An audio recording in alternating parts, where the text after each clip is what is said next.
morning, everyone. Thank you so much for coming to the second day of the Lahore Literary Festival. I would invite Ms. Christina to please initiate the first session of the Lahore Literary Festival today. Thank you. I understand that I should not speak too close because the acoustic is very bad in this room. So thank you for being here, despite the fact that it is Saturday morning at 11.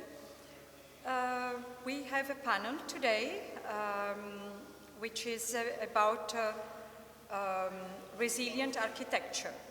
And we have with us three esteemed writers, activists, architects. So I just present them and then call them to sit with me. The first is Sunela Jayamwardene. She's Sri Lankan, an environmental architect and the author of several books. Sunela is recognized as Sri Lankan leading environmental architect, and her award-winning projects include Jetwing, Dil Uyana, Colombo Court, Rainforest Ecology, Jetwing, Kaduru Keta, Camellia Hills, and several other private homes in Sri Lanka and India. She's inspired by Sri Lankan pre-colonial cultural traditions, and her primary design impulse has been serious concern for the ecology and site and sustainability of human habitats. Her work has been recognized internationally, and Echelon has listed her among the 50 more powerful women in Sri Lanka. She's the author of The Line of Lanka, Myths and Legend of the Island, and the Ravener Lanka, The Landscape of the Last Kingdom, which was shortlisted for the Gratian Prize. Her new book, Ravana Lanka,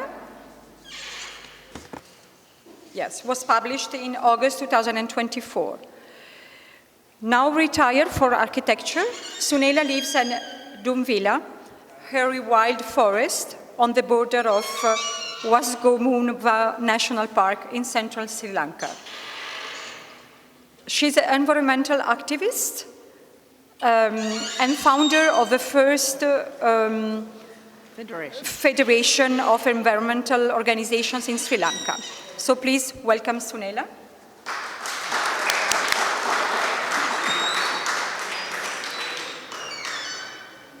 Then we have Tariq Alexander Kaiser from Karachi. Tariq was an architect, environmentalist, filmmaker, writer, and a lover of nature. With 40 years of experience in architecture, Tariq specializes in designing schools and hospitals. He has lectured locally and internationally and has also served as visiting faculty at the Howard School of Public Health in Boston for 8 years, lecturing on airborne infection control and healthcare design. Tariq is the author of 3 bilingual books, English and Urdu. His most recent publication is Soliloquies Existing on Earth in Verse, that he will present just later. He has showcased his environmental films, photographs, and paintings in 13 group and solo gallery exhibitions, including installations in the Karachi Biennale, the first one, Lahore Biennale, the third one. Time magazine's featured on 8-page spread on Tariq in their July 2022 Ocean issue, highlighting his efforts to preserve the highland mangrove in Karachi. He was invited to speak to COP27 in Egypt and presented his film on Pakistan mangroves, A Story of Survival. Currently, Tariq is actively engaged in film production and working on several books about the Indus Delta and its ecosystems while managing his architectural practice. Please welcome Tariq.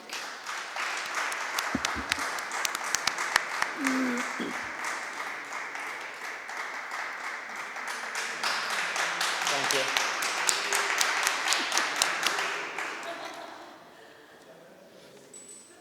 I'm glad to see that there are also young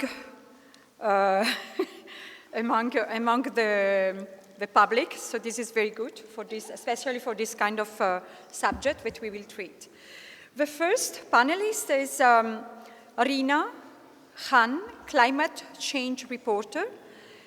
Reena Khan Sati is an award-winning environmental journalist based in Islamabad and is the former chairperson of Islamabad Wildlife Management Board.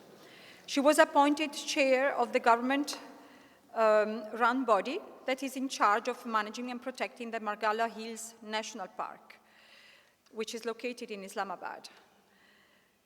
Reena began her career in journalism in 1992 when she joined the Friday Times in Lahore, where she served as feature editor till 1998.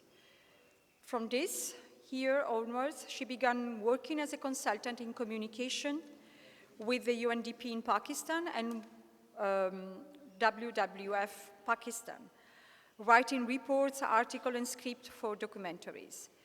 Reena completed her BA from Grinnell College, USA in 1991, and got an MA degree in environmental and development from the London School of Oriental and African Studies.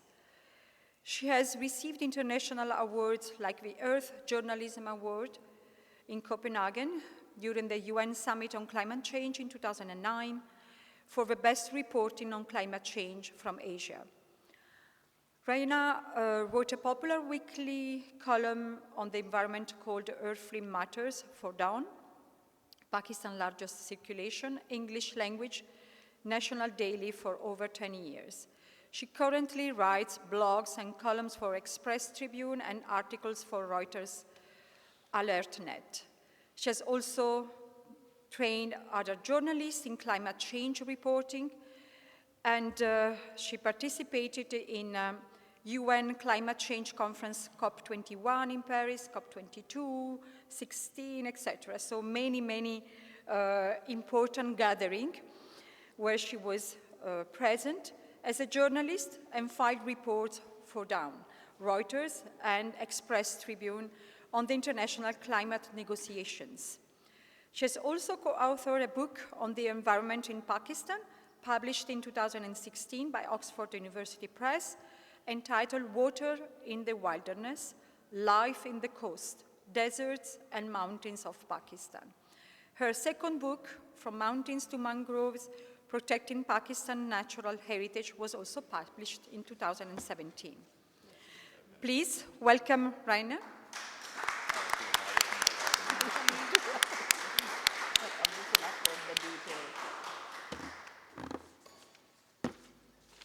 So as you can see, we have three different backgrounds, but in common there is this respect for the environment and the nature, and try really to do the best that is possible to maintain also the indigenous solutions and knowledge. So the panel of today will bring their knowledge together, speaking about how the indigenous communities has knowledge which is transmitted orally from generation to generations. And so with their experience, we will also present and explain to the audience how it has worked, how it can work better, how we can continue to involve the communities, how we can also make sure that this knowledge is not lost and is continually transmitted and used. So as I represent UNESCO here, I have to say that this knowledge is important to UNESCO because it is also considered one of the intangible heritage element. And we will see then together what also we can do together to strengthen this knowledge and make sure that it is then transmitted further. So, of course, the subject of today is linked to Sustainable Development Goals, in particular the number 13 on climate actions, number 15 on life on land, and number 11 on sustainable cities and communities. So please, now I just would like to start with the first question, but of course, then at the end we will have time for questions from our side too. So the first question to warm up is how can indigenous techniques be integrated into modern urban and landscape planning? So there is the natural and the urban both elements to create more sustainable and climate resilient communities and cities. So just provide your experience, see how you can link this, please. Sunela, you want to start? Okay, thank you. So I think one of the biggest issues that's missing in urban design is airflow, understanding airflow, and not even making the effort to incorporate passive ventilation.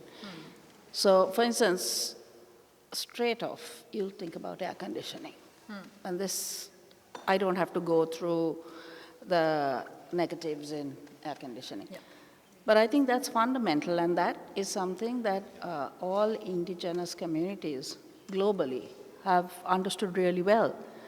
So I think that is fundamental in urban design, that we have to rethink this. For instance, if you take, I come from a tropical country where the weather doesn't change very much. But if I go into a government office in Sri Lanka, the windows are closed, the air conditioners are on. There's really no need if that design worked. And this is something, so I actually did after much persuasion, I did a very high-end hotel which has no air conditioning. And to date, there are no complaints. So it's just about managing it. And all I'm using this is not rocket science. I'm just using knowledge that is there in Sri Lanka's traditional architecture. Globally, it's the same. I mean, you look at countries where there are seasons. And in the summer, if it's designed where it can be closed. Yeah. Absolutely. Open in the summer and closed in the winter. It's not difficult. So I think we need to get that fundamental in order, a step at a time at least. Yeah. Absolutely. And actually, you have examples in Pakistan too. I think there are architects in the room, and you all know that the traditional buildings in Pakistan were built in a way that you could have a natural ventilation. So, but unfortunately, in the new buildings, this has been lost. So, you as an architect, what can you say about this or other? Can you all hear me? Yeah. I think I'll just use a hybrid, speak loudly. I am an architect, yes. I work on the environmental field within architecture too. I have worked on and studied airborne infection control and air circulation and natural ventilation in warm weather climates and resource limited settings, Pakistan. And most certainly the techniques of natural ventilation and stack cooling, the Karas cooling have been in this region for a while, wind catchers, air inflow and outflow, and they need to be used, and there are several of us that are working on it. But the last 15 years, this is related, I've been immersed in the delta of Pakistan, and there has been an incredible amount of climate migration, economic migration, water scarcity migration, starting from the 1800s, ever since our barrages and our canals were started getting built. That has impacted the habitations and obviously the architecture also.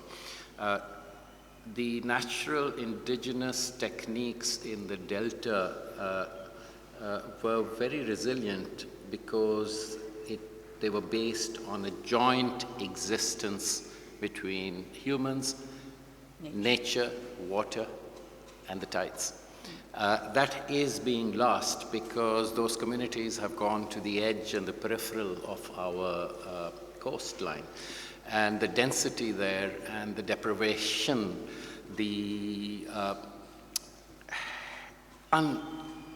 unequitable allocation of resources is painful to even describe.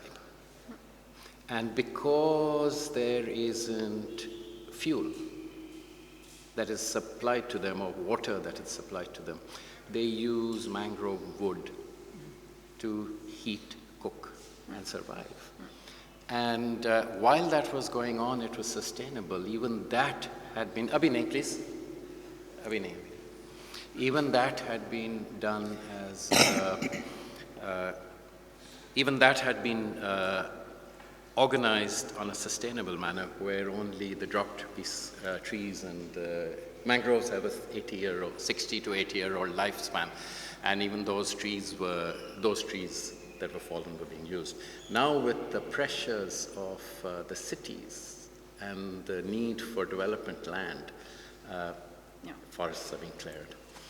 And so it's the sustainability aspect right now, most certainly on our terrestrial lands is about heating, cooling. On our floodplains is about creating architecture of survival. And so those are the issues that I've been addressing, not only in my environmental activism, but in my architectural practice, where we've been looking at sea level rise and resilient architecture for the future.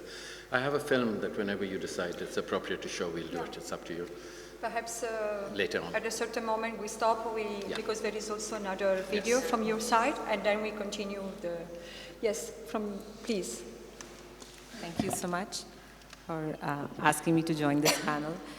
So I'll focus on Margalla Hills National Park because up until 2 weeks ago, I was chairperson of the Islamabad Wildlife Management Board, and we are the custodians of the national park, and which makes Islamabad such a unique city. It's probably one of the only capitals in the world that side by side you have a bustling capital city, and right next to it you have this very dense forest full of wildlife, barking deer, common leopards, and there's a symbiotic relationship between the two. And at night, if you live in the sectors near the national park, you can hear them, the animals, you can hear the jackals, you can hear the wild boars, and they come out of the forest at night because most of them are nocturnal animals, and they come and they forage for, food, they'll go into the garbage cans, and it's all, Islamabad residents are more than happy to live alongside this special wilderness, which is under threat. And I'll focus on Saidpur village,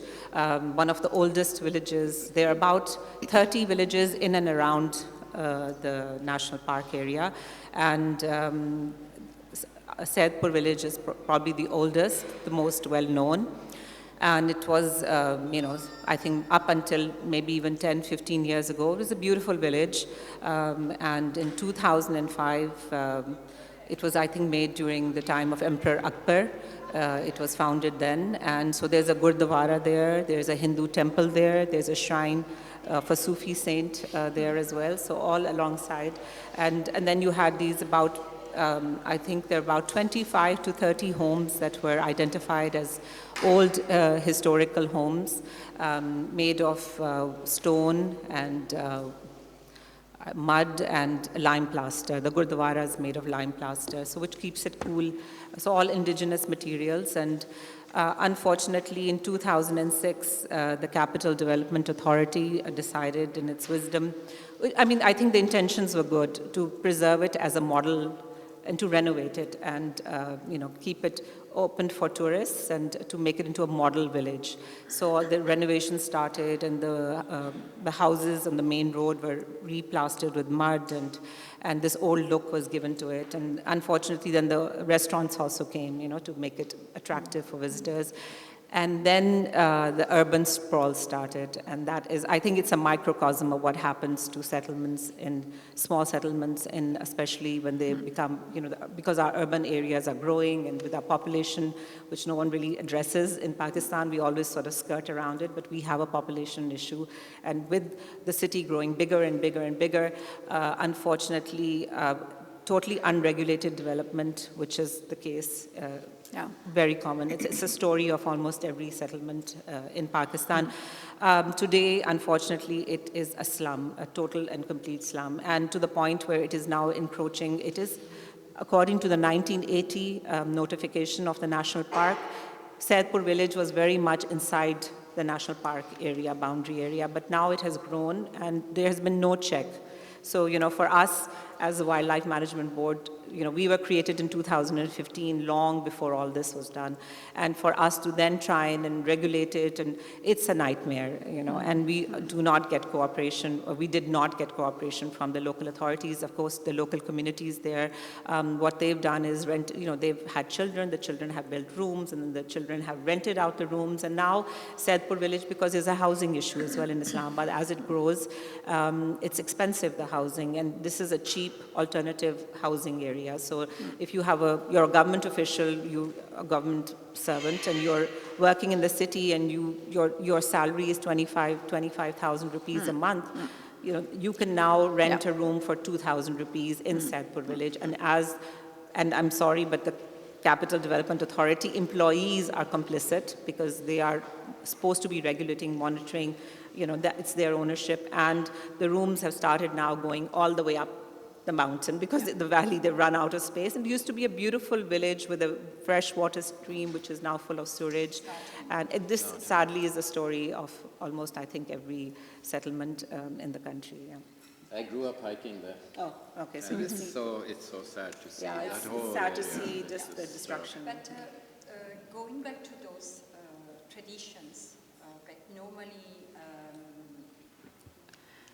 were in the hand of the communities, so how your work has been influenced by those traditions, and how have you collected them? Have you spoken and worked with the communities? So now you have, I don't know, have you done a documentation work about this? So how those traditions, you think, can be known and used and transmitted? So how this process has been in your experience?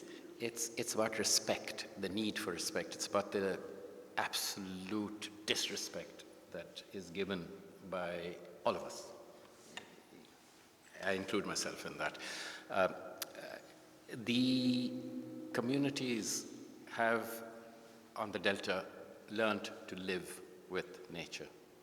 I work on the intertidal zone. The intertidal zone is the zone where the ocean starts and where the tides start rising to the range, to the highest tide level, to the lowest tide level. So twice a day, the land gets exposed and immersed in water. And so the ocean, the intertidal land, and the supratidal land, which is the place which just gets the spray. Those areas have become extremely important because the intertidal lands have now encroached upon human habitations along the entire Indus River with the floodplains. The floodplains are treated and need to be treated like intertidal lands. So the habitations there need to be resilient. You cannot say, move out.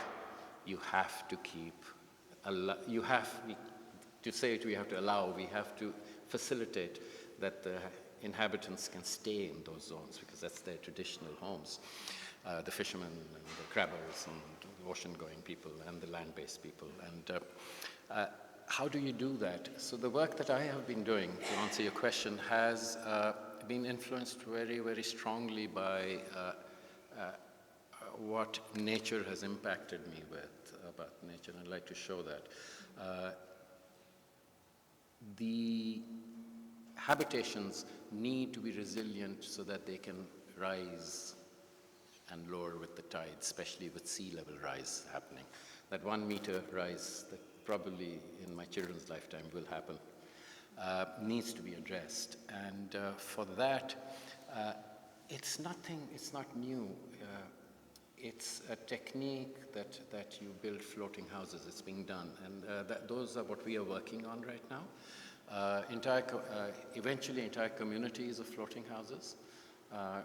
Kiribati in the Polynesian islands, they are the first ones that will disappear. And they've already started making schools that are floating. And we would like to be able to facilitate and bring back, not teach this knowledge, but bring back the knowledge as to how to create these resilient houses that are not only needed in the delta that I love so deeply, but in the entire basin of the Indus River.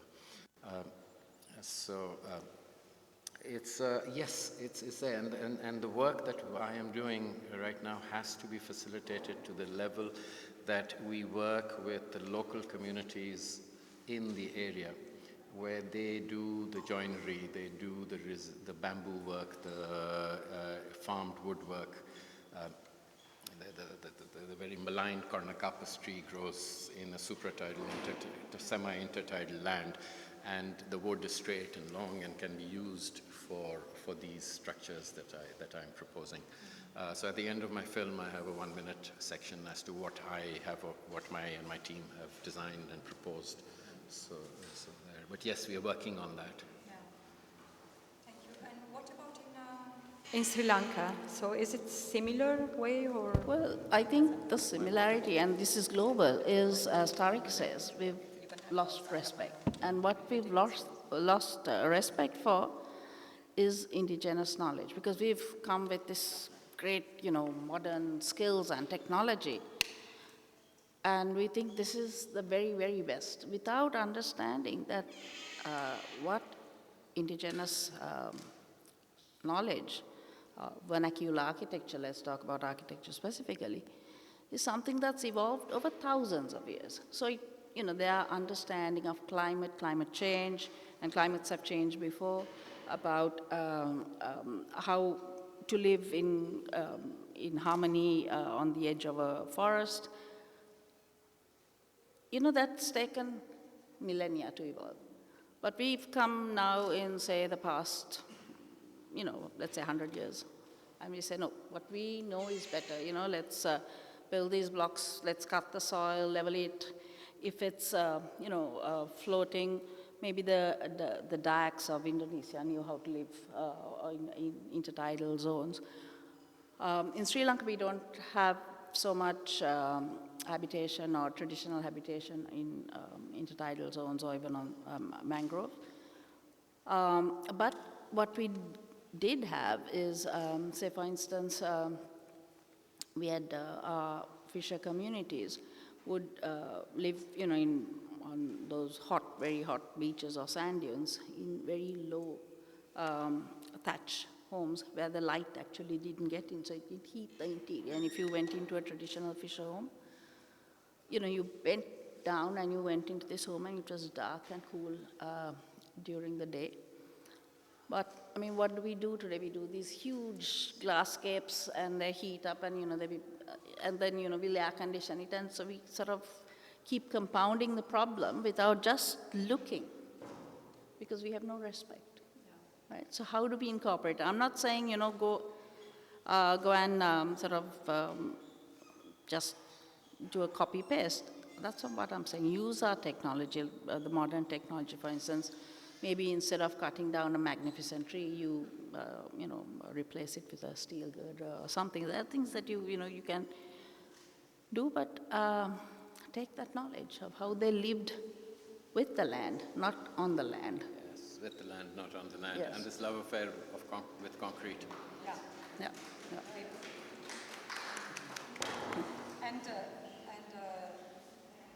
Yes, actually, we know that there is a problem of overpopulation. We know that there are those climate migrations, and there is less and less land where people can really live.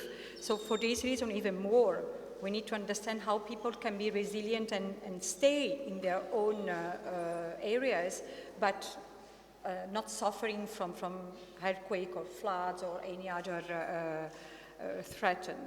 So I think it will be good if we can look at the video so that we have a better understanding, and then we just go back immediately with other questions. I'm not sure they found it. Okay. Because I was there, so I'm not sure they found my video, so let's see. Really? So your and your, okay. So we can. So we can start with mine. It's about 5 minutes long. Ali, can you stand up? Ali is the producer, and he made the documentary for us, and it's not very long, and I hope you enjoy it. Yeah. It's self-explanatory, the video. Can we Yeah, you can please. stand there?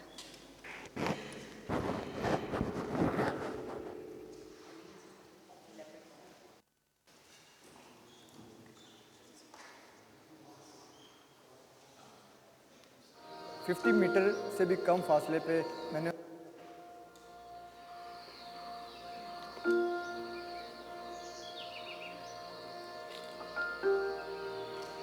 50 metre से भी कम फासले पे मैंने उसको बोलते हुए सुना।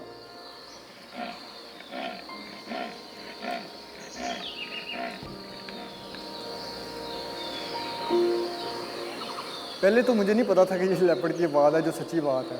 तो उसके बाद फिर कैमरा ट्रैप में वो कैमरे के सामने आके बोलता रहा, तो फिर हमें पता चल गया कि लेपर्ड इस तरह बोलता है।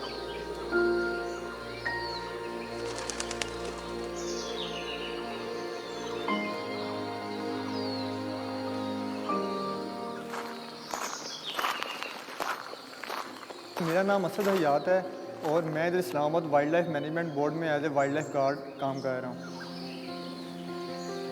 हमारा बेसिक पर्पस है वो ये है कि जो यहाँ की वाइल्ड लाइफ है उसको प्रोटेक्ट किया जा सके, उसकी बेहतर तरीके से कंजर्वेशन की जा सके। शायद दुनिया में इस तरह का कोई और सिटी नहीं है कि ये कैपिटल है इतना खूबसूरत और साथ ही हमारा नेशनल पार्क और इतनी रिच वाइल्ड लाइफ इधर मौजूद है। पहले जब हम नए नए आए थे तो तब हम सुनते थे अपने बड़ों से जो सीनियर थे वो कहते थे कि इधर नेशनल पार्क में लेपर्ड पाया जाता है, तो हम सोचते थे शायद एक आध लेपर्ड होगा कहीं दूर वीराने में रह रहा होगा। लेकिन जैसे जैसे फिर हमने चीज़ों को देखना शुरू किया, ऑब्ज़र्व करना शुरू किया, तो फिर हमें उसके निशान मिलने लगे। उसके स्कैट्स फिर हमें नज़र आने लगे, उसकी टेरिटरी मार्किंग नज़र आने लगी। ये अपने पाँव के साथ बैठ के ना इसको मार्क करता है अपनी टेरिटरी को, फिर उधर जो दूसरा लेपर्ड है ना वो नहीं आता। फिर हमारे डिपार्टमेंट ने फैसला किया कि क्यों ना कैमरा ट्रैप लगाए जाएं। 20 कैमरा ट्रैप्स हमारे लगाए गए थे, जो तकरीबन 20 में से 9 के अंदर जो है लेपर्ड कैप्चर हुआ है। और अल्हम्दुलिल्लाह कुछ कैमरा ट्रैप्स ऐसे भी हैं जिनके अंदर एक पूरी की पूरी फैमिली भी लेपर्ड की कैप्चर हुई है।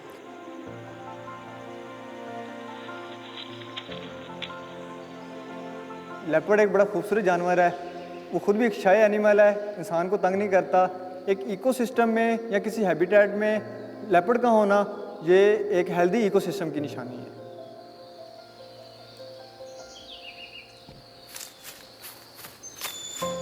लेपर्ड के स्कैर जब हम देखते हैं ना तो उसमें थोड़ा सा उसको खंगालें तो पता चल जाता है कि बाल होते हैं, हड्डियाँ होती हैं, ये भी पता चल जाता है कि उसने क्या खाया है, किस चीज़ को हंट किया है।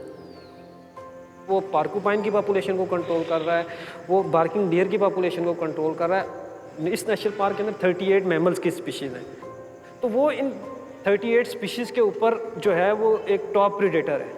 टॉप प्रीडेटर्स हर तमाम एनिमल्स की पॉपुलेशन को कंट्रोल करेगा, और वो जब एनिमल्स की पॉपुलेशन कंट्रोल होगी उसके साथ पूरे का पूरा इकोसिस्टम लिंक होगा। मुल्क को कंट्रोल करता है वज़ीर आज़म, तो इस नेशनल पार्क को कंट्रोल करेगा हमारा लेपर्ड।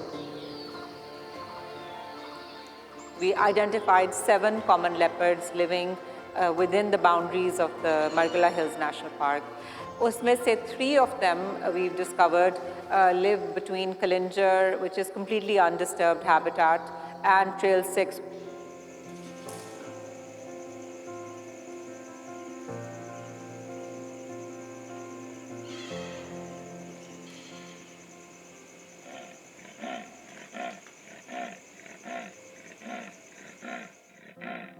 ये जगह बंद है, बाकी ट्रेल 5 है, उधर मरगला रोड पे ट्रेल 3 है, वो भी इसी तरह का ट्रैक है, आप जंगल में जा सकते हो, वॉक कर सकते हो।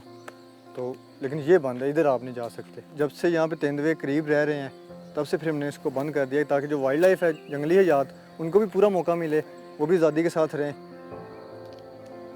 Given the results of the camera trap study, we hope to declare a certain section of the park as a leopard preserve, and that will be the core zone of the park, which is already off limits to the public, and it will include Trail 6 and a section connecting to Trail 4, and already we do not allow any trekkers or visitors into that area, and it has grown back.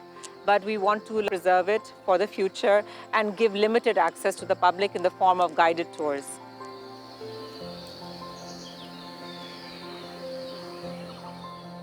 अल्लाह ने उनके लिए जंगल बनाया हुआ है, हमारे लिए तो नहीं है, हमारे लिए अपना घर भी है। अगर ये बंद कर तो इस्लामाबाद में और इस तरह बहुत से पार्क है जहाँ पे आप जा सकते हैं, वॉक कर सकते हैं।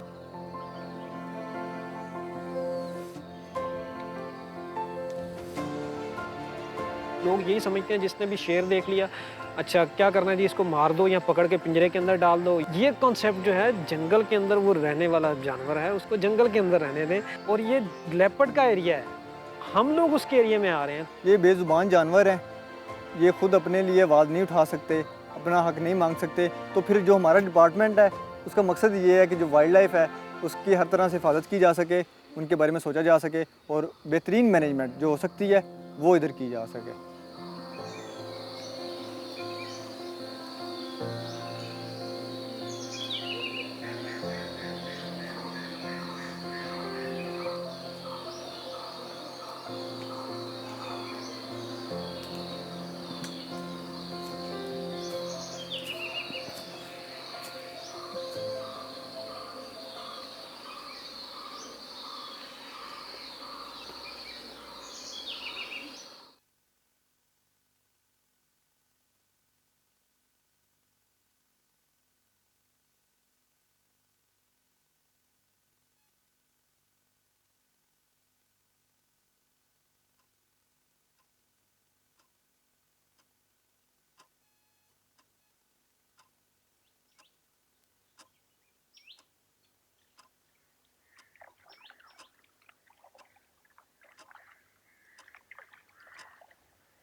Inherent beauty of life, so often overshadowed by the act of living. Water, light, nature, looked at, not seen, just existing, just being. Anthropocene, just now, no words, no music, nor images, just the scene, just Anthropocene, obscene, this end of Holocene.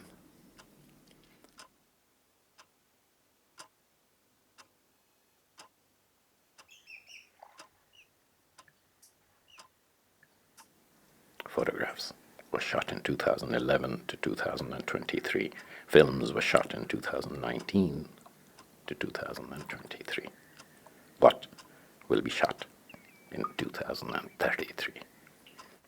What will not be in 2053? This one is for the record.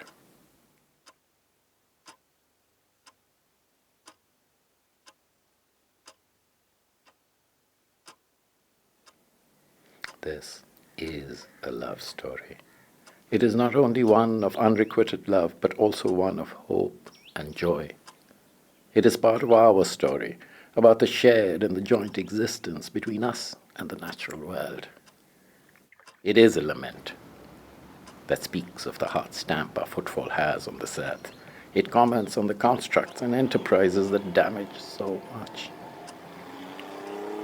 It is a love story, born of and embracing a desperately desired optimism.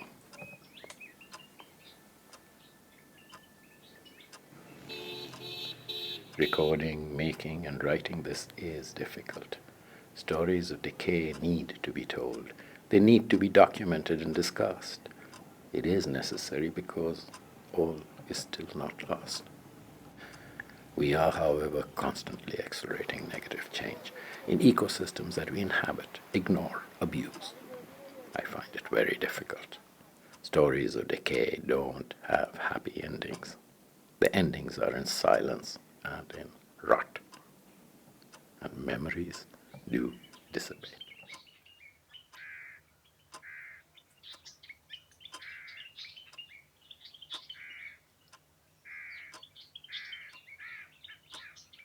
There is sadness in an intense love.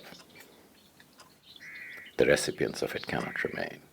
Resigned, I am perhaps to remaining a receptacle, a sharer of memories, an anti-agent of premature demise, before it's my turn to leave.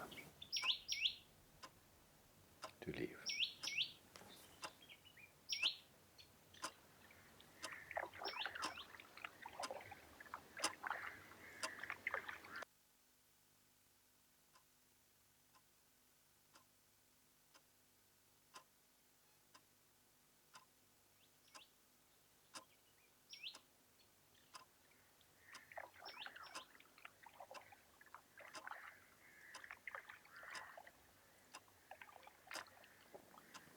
The inherent beauty of life, so often overshadowed by the act. We knew, and it goes back in time. There's a light.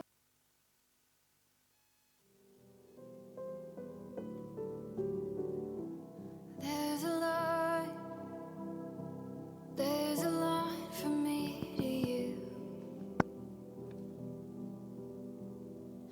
and it goes back in time. They're a low carbon footprint. Our first example was at the Magnificent Science Center. This was the second one that we created in the Kurungi Industrial Park. This is at low tide, made out of recycled wood and bamboo and thatch on the roof. Recycled drums to create these floating platforms. Extremely cheap to do. We would like this to be done without metal, with lashings. The first one's done. The third one I proposed at the Karachi Literature Festival, opposite the Awari, the Beach Luxury and the Boat Club in these mangroves. We'd like to create a the third learning center over here. And the good news is that the municipality of Karachi has expressed a very strong and serious interest in working towards this. So these floating structures are not just learning centers, but they are the first little step in creating a resurgence of effort, knowledge, and the ability for people to live in floodplains and intertidal lands. I am hoping and expecting for this huge amount of learning for myself personally from the locals. And when we do start the third project, it will be with the craftsmen that make boats in Ibrahim Hedri and in Kimari and in Sanspet. There are these incredible master shipwrights that I've worked with over the last over 18, 20 years now, that we need to learn from. And I think I am very optimistic. I'm very optimistic about our Delta. I'm very optimistic about the Living Indus effort that is being put there. But there's a caveat which I would like to discuss a little later on this.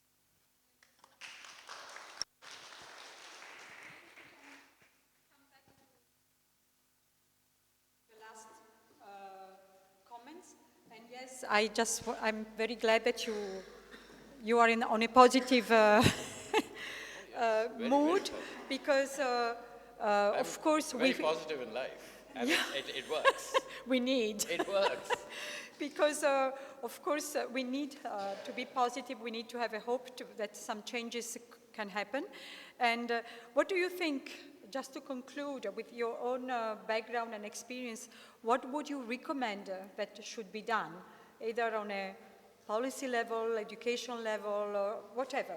So what do you think would be useful to have a change in this attitude and make sure that those knowledge is respected and continued? I think the first step is for the large organizations like UNESCO, anything, to showcase. I'm not saying just as a model, shown up there like a stamp, this is how the indigenous people live and this is their knowledge, but actual integration. Maybe, these large conferences should not be in buildings that we don't agree with, in locations that have actually failed the environment. I think validating actual success stories, maybe in Tariq's learning centers, break them up. They don't have to be these unwieldy, huge gatherings of people from all over the world. Really what it needs to be is a world where something that works is showcased, not something that doesn't. And that's where it begins. Because in my personal work, I found that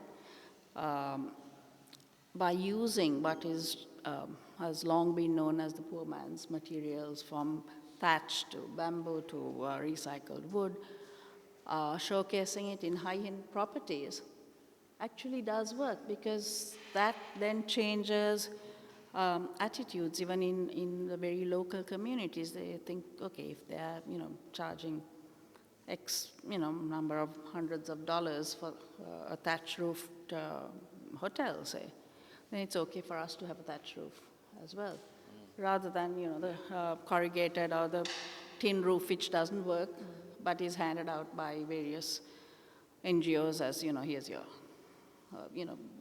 tick the box, they've helped 20 families or something. So I think that needs to change. We are actually organizations start really putting their money where the mouth is, really showing people that these vernacular styles are valued. And that's by living in those spaces, not by actually working in one place and then sort of patting them on the back and say, what you're doing is very nice. Being part of it. And saying, this works because, here we are at the top and we are also using spaces like yours because these really work. Simple stuff.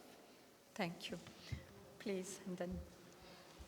So I wish I could be as optimistic as Alexander, but unfortunately on February 7th, just earlier this month, the current government basically just took over our board, denotified us, kicked us out overnight, and used our own act that we had taken a year of lobbying to have it passed. Sherry Rahman, who is the former Minister of Climate Change, who was our champion, who understood what we were, that this board, it's a very special board, it needs to be protected because it has 4 private members, 4 non-government members, including me and 3 others, there's Vakar Zakria, Imrana Tiwana, and then Professor Zedbi Mirza, who was a PhD biologist who just recently passed away. But unfortunately, instead of replacing Mirza Saab, because a space had become vacant, they just decided to do away with the members, and they've taken it over. And of course, we will fight back. We will go to court. We do not want the government to capture it because they will simply hand it back to the Capital Development Authority. I've explained earlier what they've done with Saidpur village. Imagine what they will do with the Margala Hills National Park. And the board was created in 2015 by the Islamabad High Court, by the former Chief Justice Athar Minella, who in his wisdom saw that, that it should be an independent board, because if you hand it over to the government, then the same thing will happen over again. And, so we fought this battle. We've even been to the Supreme Court. We won our case in the Supreme Court just recently in October last year. And the Supreme Court has ordered that it should it should remain a sanctuary for wildlife, that no commercial activity should take place, because there are 3 sections to the park. There's Margala Hillside, then there's Shakarpariya, which is completely gone now, institutional encroachment, and we're not going to fight against those institutions. We're not powerful enough. And then there is Rawa Lake area, which Bani Gala, right? I mean, does anyone even know the name of the judge who many, many years ago decided to allow housing in Bani Gala? And we don't even know. And now Bani Gala is also unregulated, it's becoming another slum area, right? And no proper planning. So now you just have the Margala Hills, which are the lungs of the city.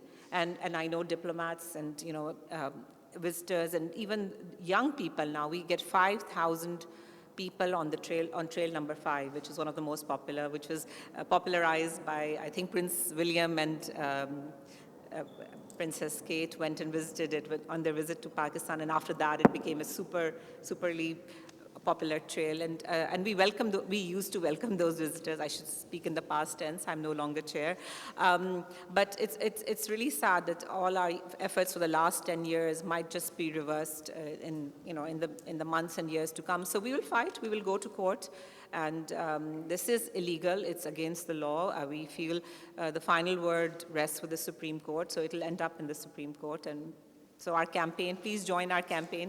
Thank you.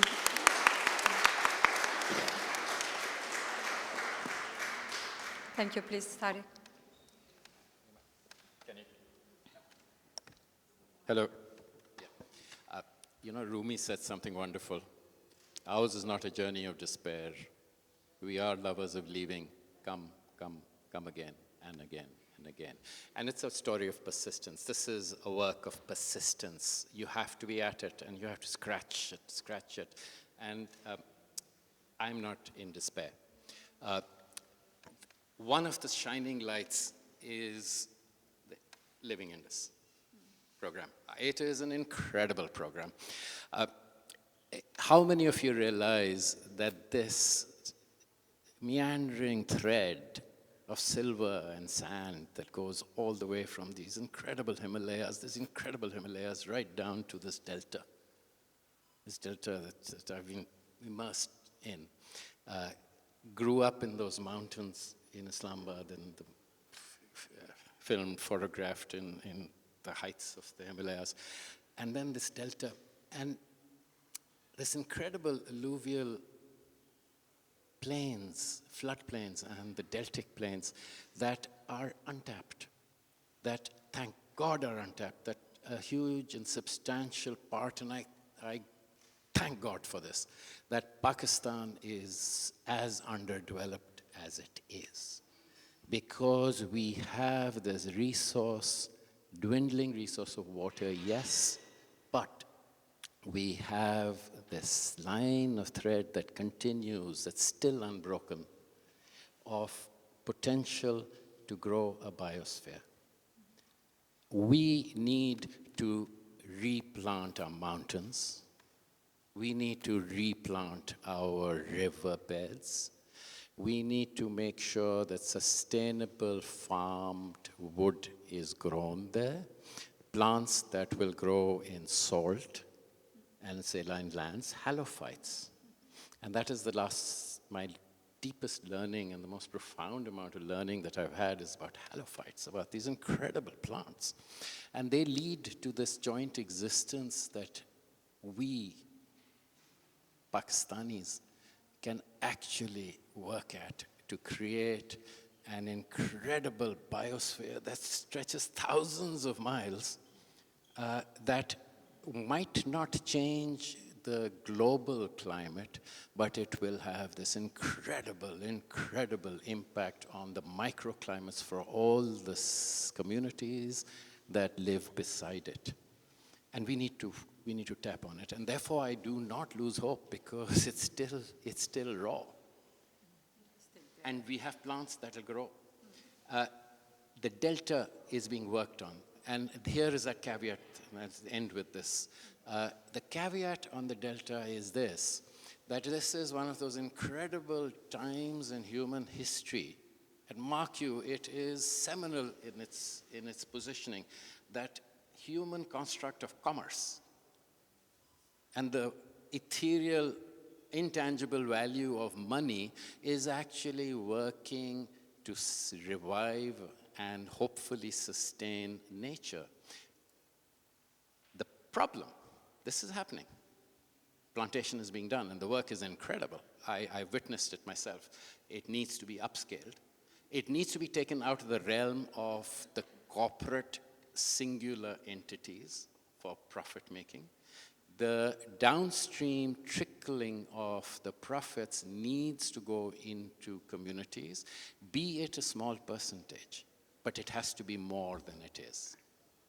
And if it is, then we will see a sea change in not just the value of commerce, the value of an economy, but in a sustainable growth of a new order.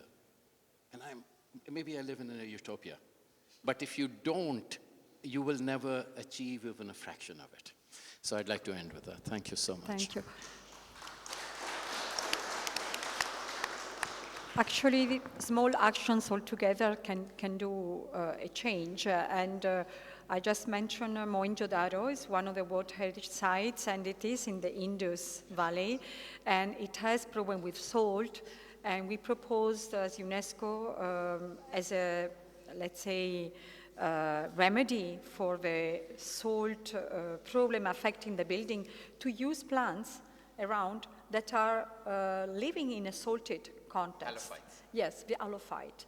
So, remember that word, halophytes. Yeah. And they're just about to get corporatized Because, and trademarked. Yeah, because this will solve a problem which is since decades present and can be solved. So we have few minutes before the end of this session, but we take 3-4 questions maximum. So 1, 2, okay, and 3. Okay, please. The microphone.